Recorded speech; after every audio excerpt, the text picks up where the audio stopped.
How you doing, YouTube? Matt Massa Beer Reviews. Back with a little bit of New England mystery beers up at the piece in the form of, I have no idea what it is. Try to get this tape moved so I can get this open. This comes courtesy of my boy Corey. He sent off two boxes of beer, actually. He sent off two mystery beers in one box, and then another box with just some New England jams in it. Not gonna lie to you, kind of my favorite mystery beer wrapping I've had in quite some time. This, if you can't tell, this is sandpaper. This is Norton sandpaper. I thought it was 3M sandpaper, so I tagged the wrong company when I actually put this on, but I love this. That might fall over because of the bottom, but anyway, we're just going to dive into it and see what's what. Big old hazy. Gigantic, huge hazy. That's what we have going on. It's got a really soapy kind of edge to it. A little creaminess in the center. You can't see that looking down on it, but it's got that crazy kind of soapy, neurotic, crazy head on it. It's got that rich kind of orange core as I splash it all over the place. It looks like kind of like a quad kind of triple kind of IPA, honestly, from a distance. So, yeah, give it a whirl. Get a nose. Apricot. Stone fruit. Stone fruit out the wazoo. That's what I'm getting off of this thing. Pretty decently vibrant. It definitely gives me a kind of double IPA kind of vibrancy to it. Not super aggressive, but there's something about it. There's a biting greenness to it. There's a nice kind of huge apricot kind of thing going on. It icky, sticky. When I spilt it, it's kind of like let me know that it has a decent amount of residual sugar because of how sticky the beer is. It just smells like somebody's double, probably more like a triple IPA kind of thing, leaning heavily into that stone fruit. So let's just dive in. Cheers.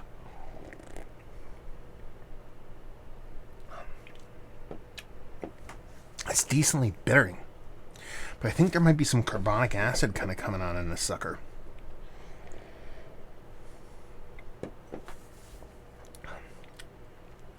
Yeah, there's probably a little bit of carbonic thing going on with this beer.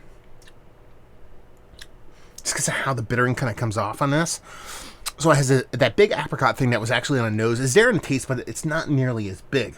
I still think this is a big beer, double IPA, if not kind of triple IPA. Huge gobs, like I said, of that kind of that stone fruit, but even a nose is even bigger. Obviously, most of these beers carry some kind of citrus component kind of floating around the edge of it. That's there too, and it really is a kind of a citrus kind of pineapple sweetness with that nice kind of apricot kind of jamminess on it. Big, huge beer. But the bittering here isn't like a green. Isn't like a isn't like a weediness, or it isn't like pineness. It is a generic bittering that I think is propped up by a carbonic thing. So that kind of leads me down the path of a couple different breweries. Not that I'm going to try to guess the exact brewery. Maybe I will. Trillium has been giving me that as of late. He sent me a bunch of Trillium and Treehouse, but I don't know if it's just going to be like, okay, we'll do the mystery beers as Trillium Treehouse. The other breweries that really hit hard for me with this carbonic thing, Dancing Gnome, even though I had one of their beers the other day that didn't really hit me as hard with that carbonic thing. A couple other breweries. Foam is another one. It's very much kind of foamy, almost like a foam kind of double, triple IPA. I'm going to settle with a triple IPA. I'm going to settle at something at 8.9. Someone call that double. Let's go 9.3%. Somebody's triple IPA, DDH'd. I don't think there's anything added to it. Decent amount of carbonic acid. If it's foam, we look awesome. If not, I don't care either way. So let's unwrap it. I don't hate the beer. I can see a lot of people going gaga over this beer. If this is less than 8.5, then it's a pretty hefty beer for that ABV level. I don't know if I have my skizzers back here. What do I got? Oh, I got a box cutter. Where the hell did I put that box cutter? There it is. Let's see if we can just do this without actually. There we go. Perfect. That worked actually way better than I thought it would. We have to keep going though. There we go. Okay, what do we have going on here? Sandpaper, baby. I should have cut this differently and saved this sandpaper. Okay, this is a Trillium beer. and it is double dry hopped Sleeper Street, 7.2, so it's lower than what I thought it would be. I think I did. Ooh, that's all gritty and stuff from the sandpaper. Yeah, it's kind of disgusting feeling. Anyway, but I like the sandpaper. I'm pro sandpaper when it comes to mystery beers, just so everybody knows. I like it when people do like kind of kooky stuff. I'm not gonna lie to you, it definitely drank a little bit bigger. So I'm not gonna sit here and say this beer wasn't impactful, but at 7.2%, it did give me that carbonic thing that just, Trillium, like I said, Trillium, Foam, Dancing Gnome has in the past. Like I said, I just had a Dancing Gnome, didn't give me that. Treehouse even gave me that kind of carbonic thing for a spell, mostly during the pandemic. But the last few Treehouses I've had have been absolutely fantastic. But it seems like Trillium's kind of sat in that kind of pro-carbonic thing. And what that is basically trying to... My guessing on this is that they're trying to save a little coin. Just a little bit of coin on some hops.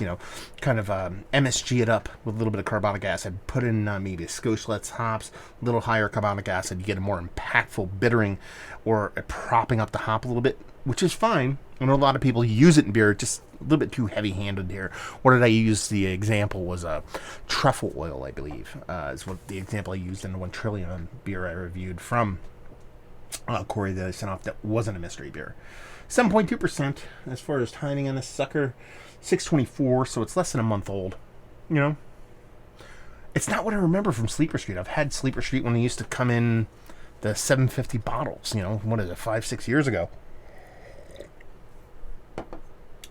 Not a bad beer by any stretch. It's just that carbonic thing really is something that I can't get down with, and it's here pretty aggressively. Is it the worst thing in the world? No, but grand scheme of things, I don't want to be that guy, but I kind of like older Trillium. Take that for what it's worth. So yeah, it was off in the ABV by 2%. 2 whole percent on this one, right? I went 9.2, right? I was going to go 8.9. So 2%.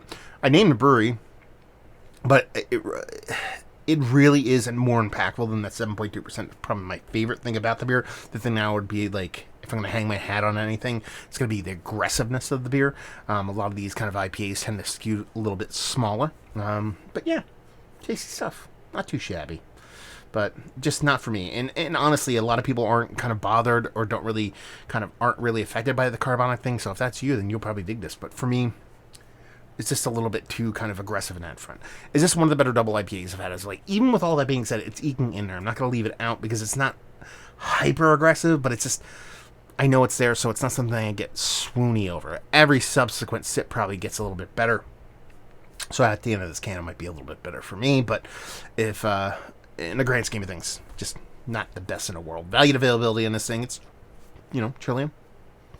Sleeper Street, what is this going to be? 18 bucks a 4-pack, I'm guessing, and leave you with, if you like what, will you like this? If you like big old hazies that drink at or above their weight class, and you're not that kind of carbonic acid thing, like when I talk about it and you're drinking this beer and you go, what the fuck is this guy talking about?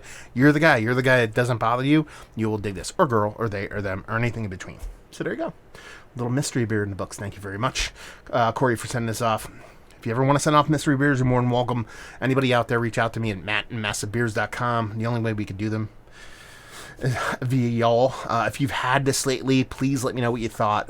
If I'm, close to what you've had or something different, like I said, it's that particular carbonic thing is very, some people are, more kind of in tune with it, I guess is the best way to put it, than others, but I'm curious to see what people think. Down there, if you want to talk about it, I think I already said that one. Massive Beers, if you want to check me out doing the social media stuff. Beer Massif, if you want to check me out doing a whole podcasting thing, and hopefully you guys enjoyed the review. Hopefully you're enjoying a little bit of Trillium right now. Hope to see you next time. Cheers.